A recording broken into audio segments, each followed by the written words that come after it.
नमस्कार दोस्तों, आप सभी का स्वागत करते हैं यूकेएसएससी एंड यूकेपीएससी क्रैकर में। तो उत्तराखंड लोक सेवा आयोग द्वारा लैब असिस्टेंट की जो वैकेंसी है, इसकी एग्ज़ाम डेट जो है रिलीज़ हो चुकी है। तो एग्ज़ाम किस तरीके से रहेगा, क्या कट ऑफ इसमें आपको देखने को मिलेंगी, कौन कौन से सब्जेक्ट आपने चूज़ करे हैं, तो उसका एग्ज़ाम किस तरीके से आपको देखने को मिलेगा, तो सारी चीज़ों पर अभी हम बात करेंगे। सबसे पहले जो है आपका जनरल पेपर रहेगा, जो कि सभी कैंडिडेट्स के लिए रहने वाला है, जितने भी कैंडिडेट्स रहेंगे। तो पहला जो पेपर रहेगा वो आपका 27 अप्रैल 2024 को रहेगा। ठीक है, तो आपने एडमिट कार्ड डाउनलोड कर लिए होंगे, उसका लिंक आपको डिस्क्रिप्शन में मिल जाएगा। तो ये जो है आपका पहला पेपर जो रहने वाला है वो ऑब्जेक्टिव रहेगा। सारे ही पेपर आपके एमसीक्यू बेस्ड क्वेश्चन पेपर रहेंगे, हिंदी और इंग्लिश में जो है आएंगे, क्योंकि काफ़ी जो है नए कैंडिडेट्स भी पहली बार ये फॉर्म जो है एग्ज़ाम दे रहे होंगे। तो उनके लिए हम सारी चीज़ें बताएंगे, क्या एग्ज़ाम पैटर्न रहता है, किस तरीके से आपको जाना होगा, सारी चीज़ें क्या प्रोसीजर रहता है, क्या प्रोटोकॉल आपको फॉलो करना होगा। तो पहला तो आपका जनरल नॉलेज और जनरल स्टडीज़ का पेपर रहेगा, जिसमें कि आपका जो पैटर्न रहता है 100 नंबर का ये आपका प्रश्न पत्र रहेगा, जिसमें कि 2 घंटे का जो है इसमें समय मिलेगा। तो पहला जो प्रश्न पत्र रहेगा, जिसमें कि उत्तराखंड से संबंधित प्रश्न आपको अच्छे खासे देखने को मिलेंगे, जीके वगैरह दिखेगी, जीएस दिखेगी, इसके साथ ही हिंदी के प्रश्न आपको दिखेंगे। तो ये सारी चीज़ें आपको, जो पहला पेपर रहेगा 2 घंटे का, वो रहेगा। इसके बाद जो भी आपने सब्जेक्ट चूज़ करे होंगे अपनी क्वालिफिकेशन के अकॉर्डिंग, तो वो आपको देखने को मिलेंगे। जैसे अगर आपका फिजिक्स है, तो ये जो पेपर हैं ये आपके 200 नंबर के रहेंगे और 3 घंटे का जो है सभी में समय मिलेगा। इसके साथ ही आप लोग जो है चैनल को भी ज़रूर से सब्सक्राइब कर लीजिए, क्योंकि लेटेस्ट अपडेट और कोई भी वैकेंसी रिलीज़ होती है उसके रिगार्डिंग सारी अपडेट हम आपको प्रोवाइड कराएंगे। इसके क्वेश्चंस कैसे रहने वाले हैं, प्रीवियस क्वेश्चंस कैसे पूछे गए थे, और कट ऑफ पर भी हम बात करेंगे। तो डे टू डे अपडेट हम आपको प्रोवाइड कराते रहते हैं। तो आप लोग हमसे टेलीग्राम में भी ज्वाइन हो जाइए और यूट्यूब में भी आप लोग हमें ज़रूर से सब्सक्राइब कर लीजिए। इसके बाद देखिए, केमिस्ट्री जिसका रहेगा वो आपका 3 घंटे का रहेगा, 200 मार्क्स का। जूलॉजी का है, बॉटनी का है। तो काफ़ी लोगों को ये डाउट था, सपोज़ अगर हम फिजिक्स केमिस्ट्री जो भी आपने सब्जेक्ट चूज़ करे होंगे, सपोज़ अगर आपने 4 के 4 सब्जेक्ट चूज़ करे हैं, तो इसकी कट ऑफ कैसे बनेगी, किस तरीके से काउंटिंग रहेगी, तो उसके बारे में एक बार मैं आपको बता दूं। तो जो पहला पेपर है कॉमन पेपर है, जो कि 100 नंबर का रहने वाला है। इसके साथ ही जो आपका सब्जेक्ट रहेगा, जो भी आप एग्ज़ाम देंगे 200 नंबर का, तो ये आपका जो है ग्रैंड टोटल बनेगा। तो 300 नंबर का आपका जो है ये बनने जाएगा, जिससे कि मेरिट आपकी जो है डिसाइड होगी। तो जैसे कि अगर आपने फिजिक्स का पेपर दिया है, तो इसमें और आपका जनरल का पेपर, इन दोनों की जो है मार्क्स मिला के आपकी जो है कट ऑफ निकलेगी। उसी तरीके से केमिस्ट्री का अलग से निकलेगा, जूलॉजी का अलग से निकलेगा, बॉटनी का अलग से निकलेगा। 100 नंबर आप यहाँ से उठा लें और 200 नंबर पर सब्जेक्ट के हिसाब से अलग अलग कट ऑफ आपको देखने को मिलेगी। फिजिक्स की अलग कट ऑफ होगी, केमिस्ट्री की, zoology, botany, geography, home science, जितने भी अलग अलग जो सब्जेक्ट रहे थे आपने फॉर्म भरते समय चूज़ करे होंगे, तो उनकी कट ऑफ अलग अलग रहेगी।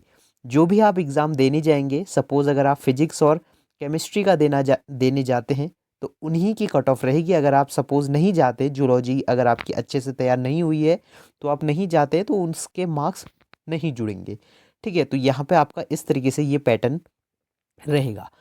जो आपकी कट ऑफ है वो कितनी होनी चाहिए, जिससे कि आपका सिलेक्शन एक तरीके से हम बात करें एक्सपेक्टेड हो जाएगा। जनरल की अगर हम बात करना जाए करें, तो इसमें आपके 100 नंबर से कम आपको 60 नंबर जो हैं लाने होंगे।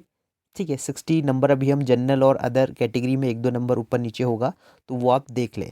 60 नंबर यहाँ से लाने हैं और 150 नंबर मिनिमम जो है आपको 200 में से लाने होंगे। तो इस तरीके से आपको जो है अपने मार्क्स को दोनों को लेके चलना है। 60 आप ये ले लें और 150 नंबर ये ले लें। ठीक है, तो ये अभी हम कट ऑफ की बात कर रहे हैं कि इतनी आपकी कट ऑफ होगी तो आपका जो है फाइनल सिलेक्शन होने की उम्मीद रहेगी। अब देखिए, पेपर अभी नहीं हुआ है, पेपर जैसे होगा तो उस हिसाब से हम लेवल के हिसाब से आपको और अच्छे से समझा पाएंगे कि किस तरीके से एग्ज़ाम पैटर्न रहा था। तो काफ़ी कम समय आपके पास बचा है, तो आपको अभी क्या करना है, सबसे पहले तो करंट अफेयर्स को अच्छे से देख लेना है। जो भी आपने पहले पढ़ा है वो सारी चीज़ों को दोबारा से रिवाइज कर लेना है, नए पढ़ने की कोशिश नहीं करनी है। करंट अफेयर्स में ज़रूर से ध्यान दें, क्योंकि बहुत ज़्यादा रीसेंट के क्वेश्चंस आपको देखने को मिलेंगे, और प्रीवियस क्वेश्चंस भी आप लोग देख सकते हैं, क्योंकि उससे बस आपको ये आइडिया लग जाएगा कि इस फील्ड से क्वेश्चन आए थे। कभी भी प्रीवियस ईयर क्वेश्चन से जो क्वेश्चन है वो रिपीट नहीं होते। सिर्फ आपको ये आइडिया लग सकता है कि हाँ यहाँ से पूछा गया था तो इसके आसपास से भी पूछा जा सकता है। इसी तरीके से फिजिक्स के जो है आपको करंट अफेयर्स भी देखने होंगे। सपोज फिजिक्स में कोई इन्वेशन हुआ है, कोई शोध हुआ है, या फिर किसी को अवार्ड मिला है रिसेंट ईयर्स में या फिर हाल फिलहाल में, तो उससे भी प्रश्न रहेंगे। उसी तरीके से केमिस्ट्री, जूलॉजी, बॉटनी, सभी के लिए यही रहेगा कि आपको इनके भी करंट अफेयर्स तैयार करने होंगे। क्योंकि ऐसा नहीं होता कि सिर्फ जो सिलेबस दिया है उसी से प्रश्न आएंगे, ऐसा भी होता है कि करंट के क्वेश्चंस भी आपको मिलेंगे।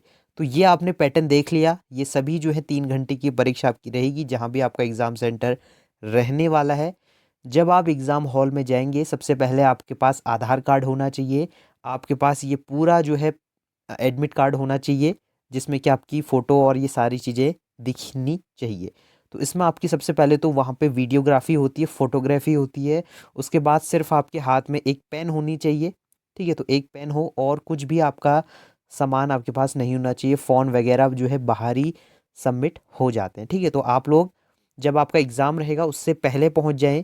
यहाँ पे आप देख सकते हैं जो आपका ये एग्ज़ाम शुरू होने वाला है, ये 9 बजे से रहेगा, ठीक है। तो AM 9 बजे से, तो यहाँ पे जो है टाइम भी मेंशन दिया गया है प्रथम पाली के लिए आपको कब से कब तक पहुँचना होगा। तो 7:30 के बाद आप लोग पहुँच सकते हैं। तो एग्ज़ाम होने से आधा घंटे पहले अवश्य से पहुँच जाइए, ठीक है। तो ये सारी चीज़ें रहेंगी। आधार कार्ड, वोटर ID, पहचान पत्र, कुछ भी आप लोग अपने साथ ले जा सकते हैं। इसके साथ ही कोई अन्य चीज़ें आप लोग ना ले जाएं। घड़ी, कड़ा, ब्रेसलेट और सारी ये प्रतिबंधित चीज़ें आपकी रहेंगी। इन सभी चीज़ों को आपको नहीं ले जाना होगा। इसके साथ ही आपको, अगर आप बेल्ट पहनते हैं तो बेल्ट भी आप लोगों को बाहर जमा करनी होंगी, और कोई भी मेटल की चीज़ें भी आपके पास नहीं होनी चाहिए। तो ये सारी चीज़ें रहेंगी।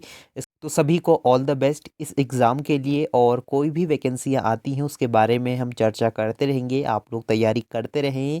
और इसमें जो है आप लोग NCERT को ज़रूर से देख लें एक बार, और अपना रिवीजन कर लें। आपके पास 10-15 दिन बचे हुए हैं, सारी चीज़ों को दोबारा से रिकॉल कर लें। डायग्राम देखिए, आपको बॉटनी, जूलॉजी में जो है डायग्राम भी देखने को मिलेंगे। केमिस्ट्री में जो है आपके स्ट्रक्चर्स देखने को मिलेंगे, और फिजिक्स में जो है इक्वेशंस भी देखने को मिलेंगी। तो ये सारी चीज़ों को देख कर ज़रूर जाइएगा। चैनल को सब्सक्राइब कर लीजिए। मिलते हैं नेक्स्ट वीडियो में, तब तक के लिए बाय बाय।